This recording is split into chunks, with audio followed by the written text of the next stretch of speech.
¿Cómo era la economía y sociedad en la Inglaterra medieval? ¿Qué hizo tan distinto al feudalismo inglés del resto de naciones europeas? ¿Cómo ayudó esto a su transición a la economía capitalista? Porque hay muchas preguntas por resolver, acompáñenme a historizar. El feudalismo en Inglaterra se desarrolló con una estructura única desde el principio, que lo diferenció del resto de naciones europeas, y que fue un factor primordial que permitió su pronta transición hacia una economía capitalista. Además, acontecimientos históricos durante la Edad Media contribuyeron a un desarrollo social que también ayudaría a la evolución de la economía y sociedad inglesa. Después de que Inglaterra fuera conquistada por los normandos en 1066, comenzó a conformarse un tipo particular de economía y sociedad. El conquistador William fue designado soberano de esas tierras, por lo que no existieron señoríos feudales independientes del monarca, y los que había no tenían alguna verdadera autoridad política, porque todo el territorio estaba sujeto a la autoridad del rey, y esta organización perduró a lo largo del tiempo. Debido a que los señores feudales no tenían poder político, el rey de Inglaterra tenía el mando y la jurisdicción total sobre las personas libres, y por eso la libertad se volvió central en la sociedad inglesa, y sería un factor que definiría el curso de los acontecimientos.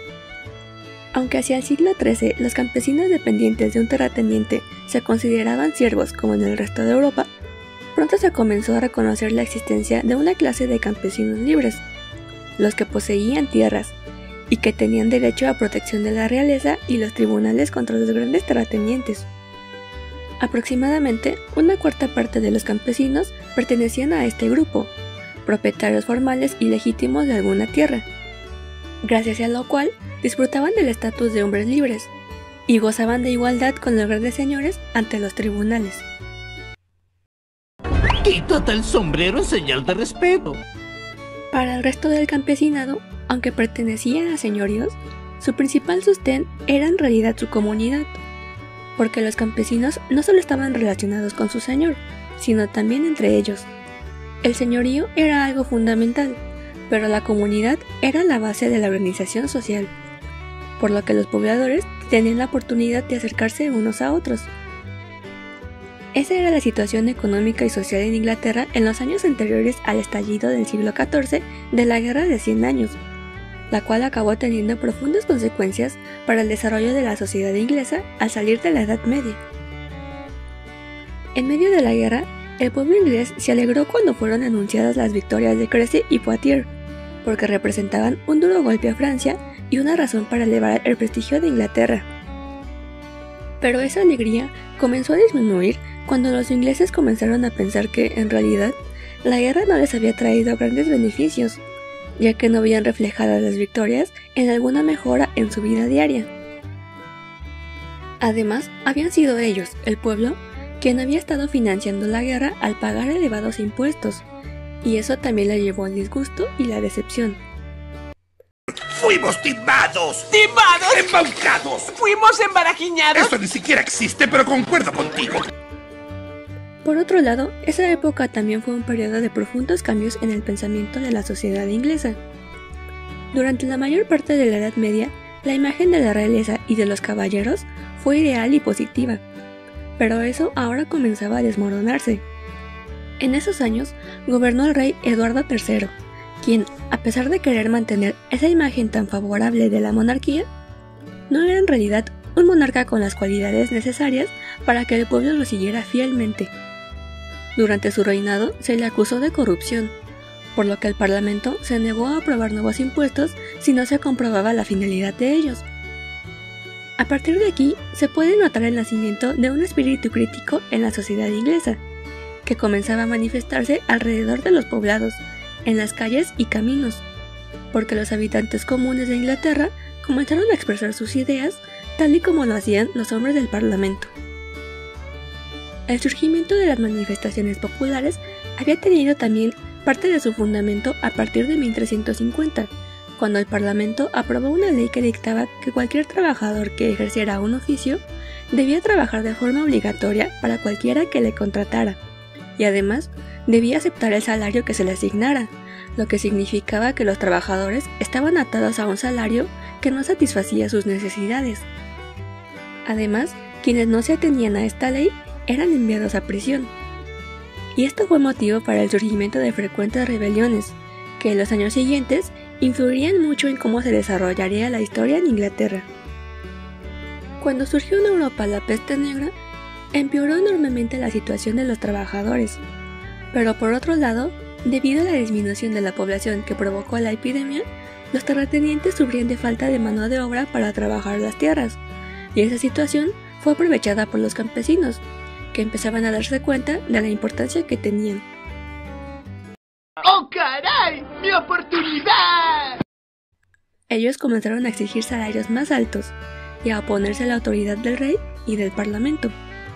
Incluso antes de la peste negra, ya era común que los campesinos intentaran liberarse de sus obligaciones hacia los terratenientes, por lo que en ocasiones estos decidían en su lugar alquilar los servicios de trabajadores libres, que no estaban ligados a un terreno o a un señor en particular y eran menos propensos a dejar de pagar sus rentas, porque eran más bajas y no estaban obligados a cumplir con todo lo que dictaba el propietario. Los trabajadores libres no dudaron en exigir condiciones mejores, pero esas ideas no se quedarían solamente en ese grupo social, sino que pronto se contagiarían también a la parte de campesinos no libres, los siervos. A partir de ese momento, la clase propietaria comenzó a sufrir de frecuentes rebeliones y movimientos campesinos, y la administración de sus tierras se volvía cada vez más difícil. Por eso, se vieron orillados a cumplir con las exigencias de los trabajadores. El rey y el parlamento intentaron frenar estas tendencias, pero esto fue respondido por los campesinos con más revueltas, o abandonando sus lugares de trabajo para ir a donde les dieran un mejor salario. Para la segunda mitad del siglo XIV, la situación en la que acabaron los terratenientes fue desastrosa, mientras que el trabajador había conseguido mejorar mucho su nivel de vida, pero su buena situación no perduraría por mucho tiempo intacta, porque el parlamento comenzó a atacar con más fuerza las luchas de los trabajadores, a los que consideraban arrogantes y rebeldes. Y en 1380 aprobó nuevos impuestos, a pesar del descontento de la población. A partir de ahí, las protestas populares fueron en aumento, y alcanzaron su culminación con la Revolución Campesina de 1381, donde muchos campesinos apresaron y atacaron a recaudadores de impuestos, a miembros del parlamento y a terratenientes. ¡Que arda Troya!